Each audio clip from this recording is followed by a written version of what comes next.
con gusto con el cierre de las intercampañas y ya rumbo el inicio a 2 días prácticamente, doctor, 3 días de lo que será la contienda presidencial más reñida, creo, de la historia de este país y junto con los spots. ¿Por dónde empezamos, doctor? Al cierre, ¿cómo van? ¿Hacia dónde van? Buenos días, doctor. A ver, doctor José Antonio Crespo.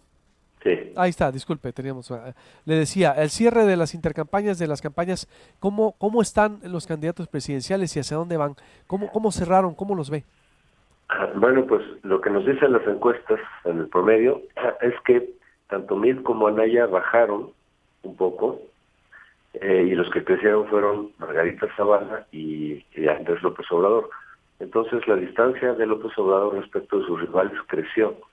Ahora tiene más ventaja que la que tenía un poco antes de la intercampaña, digamos, y la precampaña. Entonces, en realidad aquí quien sale aventajado son por un lado Margarita, aunque queda en cuarto lugar, pero ha subido, además ya queda como sola aparentemente, y ya puede jalar algo de los votos de los otros independientes, de los que podrían haber sido independientes. Pero quizá Margarita también esté jalando algo del voto de los otros dos, tanto de mí como de Anaya, en la medida en que han perdido, pero otra parte también probablemente se fue para López Obrador.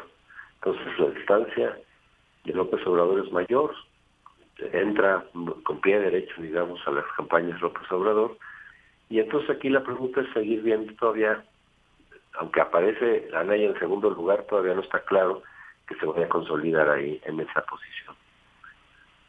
Es decir, entonces, se afianzó López Obrador, surgió Ujú. Margarita y Ajá. los que no crecieron o se mantuvieron en lo mismo, Anaya y Mit. Incluso bajaron un poco, perdieron un poco de terreno, digamos. Ujú. Hasta bajaron. Entonces, bueno, Sí. ¿qué significa esto en comparación de las últimas elecciones, doctor? 2012, bueno, recuerdo que en 2012 Peña Nieto era un fenómeno en su momento porque no bajaba, también era el que se mantenía puntero en las encuestas. 2006 era López Obrador con otro. Ciertamente cada elección tiene su matiz, pero frente a lo que vendría y a lo que hemos tenido. Bueno, ahorita yo creo que esto está pasando por la confrontación entre el PRI y el PAN, que esa sí es nueva, esa no había ocurrido en otras elecciones, y lo que antes fue una posibilidad de colaboración, digamos, entre el PRI y el PAN, ahora está muy difícil porque ahorita sí es un pleito en serio, entonces más bien se están pegando entre ellos, los dos de alguna forma han conseguido bajar puntos mutuamente, pero al que favorece esto es a López Obrador. Entonces esa guerra me imagino que va a continuar, no se ve que hagan un tipo de armisticio o algo por el estilo, sino que va a continuar, y entonces quizá los efectos sigan siendo los mismos, se están deteniendo mutuamente y López Obrador va pues como un caballo de hacienda.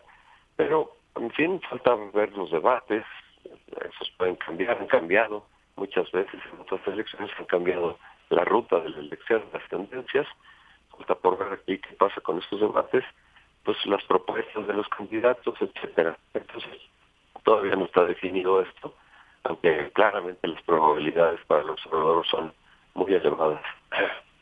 Sí, los debates, doctor, disculpe, ando un poco enfermo, ¿verdad, doctor? Lo Sí, escucho. Sí, disculpe sí. usted. Gracias, disculpe. Y a ver, no le quiero entonces quitar mucho tiempo, qué pena, pero muy interesante todo lo que está diciendo. Entonces, ¿cree usted que los debates presidenciales sí pueden mover mucho la preferencia? Pues en el pasado se ha ocurrido así. En 94, Diego pasó del tercero al segundo lugar y mandó a Cuauhtémoc Cárdenas al tercer lugar. Y ya, así quedó ya definida esa tendencia. Entonces el debate de 94 sí fue crucial. En el debate de Fox también, en el primer debate, cuando ya supera a la Bastida y ya queda en primer lugar y ya se mantiene en primer lugar. O sea, también ahí los debates contaron para modificar la tendencia. Y en el del 2006, pues el debate, más bien la falta de debate, el debate al que no asistió López Obrador, uno de dos, le quitaron 4 puntos. Entonces ahí empezó a perder su ventaja, la ventaja que tenía, y a final de cuentas después ya perdió la ventaja, llegaron en empate técnico y ahí ya pues ya no se supo bien exactamente quién pudo haber ganado. Es verdad, sí, 2006 fue un error y fue muy criticado, ¿no? y ahora ahora López Obrador, doctor, yo creo que es una figura que ha mostrado también un lado fresco en la campaña, ¿no? Es decir, se ríe en esta campaña, usa otro tipo de mensaje, que con una personalidad que no le conocíamos, obvio, pues con toda la experiencia que ella tiene, pero lo hace ver también diferente. No sé si esa estrategia vaya a continuar. Trae un mensaje de paz, un mensaje de no guerra. Dice que al presidente no lo va a procesar ni va a intentar meterlo a la cárcel porque sería demagogia, ¿no? Lo dijo en Milenio. Es decir, iremos a ver entonces a otro López Obrador en campaña en donde él se siente más afianzado y con otro mensaje, o por lo menos así cerró la intercampaña, doctor. Sí, yo creo que está justamente aplicando todo lo que no hizo, lo que hizo mal en 2006 sobre todo, lo está haciendo al revés, es decir, está siendo más pragmático, está siendo más flexible, no se está peleando directamente con nadie, está tratando de, bueno, de repente ahí le sale, pero corrige, ¿no? El no meterse con nadie, no pelear con nadie. Entonces, en esa medida, pues sí, está aplicando medidas correctas. Lo que no hizo en 2006, ahora sí lo está haciendo. Lo está haciendo bien y en esa medida pues tiene también más probabilidades de no caer como cayó en 2006 en su ventaja, sino mantenerla. Bien, ¿en dónde, y lo que han propuesto hasta ahorita, doctor, usted cómo ha visto? Es decir, ¿los identifica? ¿La gente cree que ya está identificada con ellos, por ejemplo, o está decidiendo, o porque todavía hay una racha de indecisos grandísima? Están los indecisos, desde luego, eh, son muy grandes, son muy altas, y eso se va reduciendo conforme va pasando el proceso, ¿no? Ya la gente empieza cada vez más a decidir. Algunos deciden hasta el final, incluso la última semana, pero también falta por ver si hay movimientos por el voto nulo, perdón, el voto útil. Ah, el voto útil es el que decide que si su candidato ya no va a ser competitivo, pues entonces va a votar por alguno de los otros dos punteros, el que más le parezca, o contra el que considera peor. Entonces eso todavía creo que tal vez no se haya definido porque como no está claro cuál va a ser la final, pues cada quien expresa su preferencia. Entonces los del PRI expresan su preferencia, los del PAN, etcétera, pero quizá algunos de esos electores al final o ya cuando quede consolidada la tendencia diga, no, pues mi candidato no figura, entonces mejor voy a votar útil, es decir, voy a hacer que mi voto sea estratégico, porque votar por un candidato que no tiene posibilidades, pues es como tirar el voto a la basura. Entonces, muchos deciden que sí quieren que su voto cuente, y entonces entran, digamos, es como la segunda vuelta, ¿no? Informal, le entran a los punteros, pero eso yo creo que todavía no está definido, porque todavía falta por ver quién va a quedar en la final. Entonces, mientras no se sabe quién va a quedar en la final, y mientras tu candidato tenga posibilidades, tú en las encuestas sigues expresando tu primera preferencia, pero eso puede cambiar. Entonces, tanto indecisos como el voto útil, quizá todavía no estén perfectamente definidos. ¿Qué puede afectarle a López Obrador en estos próximos 3 meses? Además, usted ha escrito un libro, ¿no? Reciente, de López Obrador, lo ha estudiado, doctor. ¿Qué pudiera usted o qué debiera evitar López Obrador cometer en lo que viene? No, pues yo creo que el observador está haciendo en general lo que tiene que hacer. Creo que, como decíamos, sí aprendió del 2006. Está haciendo exactamente lo que tiene que hacer, no pelearse, estar tranquilo, mandar mensajes de tranquilidad, de conciliación. Exactamente lo que tiene que hacer. Sus adversarios pues lo siguen criticando, pero la crítica ya no tiene tanto efecto, porque entre quienes no quieren votar por López Obrador, pues ya saben que no quieren votar por él. Entonces cualquier cosa que se diga sobre López Obrador ya está de sobra, porque también, por otro lado, sus electores tampoco le quitan el voto. Pues puedes decir lo que sea de López Obrador y ellos lo consideran como campaña sucia, como falsedad, y entonces ellos no van a quitarle el voto a López Obrador. Aquí el único escenario, me parece a mí, en donde López Obrador podría perder, es que uno de los dos candidatos, el que quede en segundo lugar, logre atraer el voto estratégico de la mayoría de quienes no quieren que gane López Obrador. Pero eso tampoco lo veo tan automático, porque mucha gente que quiere votar por mí no votaría por Renaya, y viceversa. muchos que quieren votar por Anaya, si el puntero fuera Mid y López Obrador, no votarían por el PRI.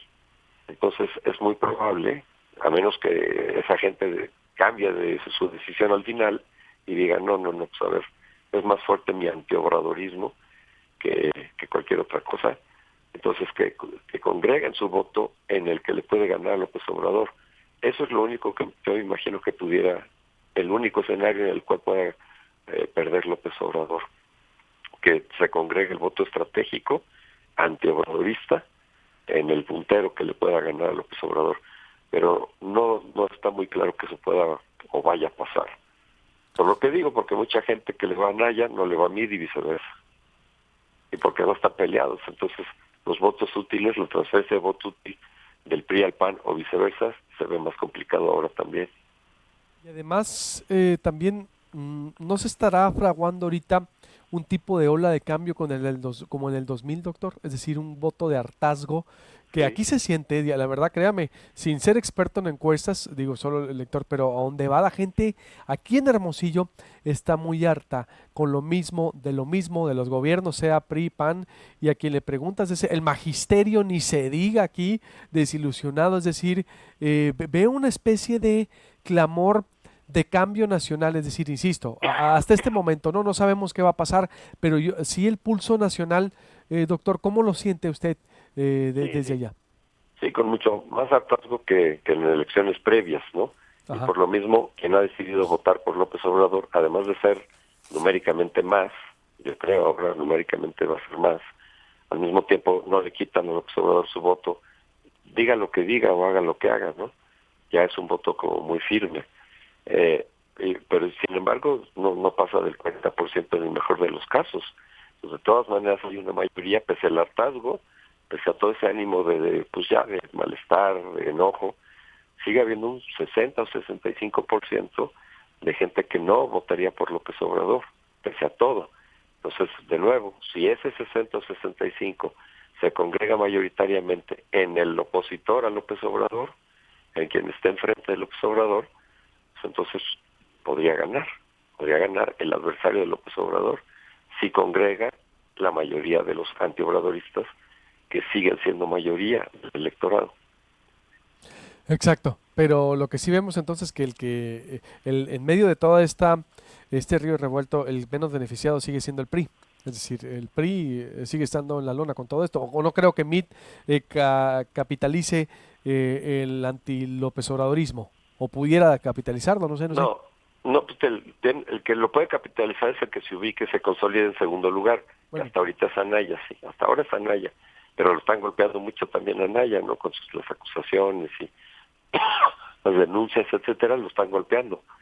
Pero si Mid logra ubicarse en segundo lugar, cosa que no veo tan sencilla, entonces él es el que podría atraer ese voto anti-López Obrador, si acaso, no es automático, si acaso él podría hacer. O Anaya, si es que se consolida en segundo lugar, si acaso también, no hay garantía, él a lo mejor podría congregar ese voto antiobradorista suficiente para ganarle a López Obrador. Pero ambos escenarios, tanto con Anaya como Mid, no se ve seguro que ese voto se congregue ahí. Repito, porque está muy fragmentado el voto. El voto antiobradorista es mayoritario, pero está muy fragmentado. La fragmentación del voto que normalmente le beneficia al PRI, aquí dijimos desde el principio del proceso, sí, pero el puntero ahora es López Obrador. La fragmentación del voto a quien le ayuda es al puntero, y el puntero es López Obrador. Pues la fragmentación del voto, ahora el que le puede ayudar, el que le está ayudando, es a López Obrador, no al PRI. por último le pregunto, doctor, ¿qué tanto va a contaría el voto anti-establishment que a nivel mundial se ha dado con el Brexit, con el fenómeno Trump?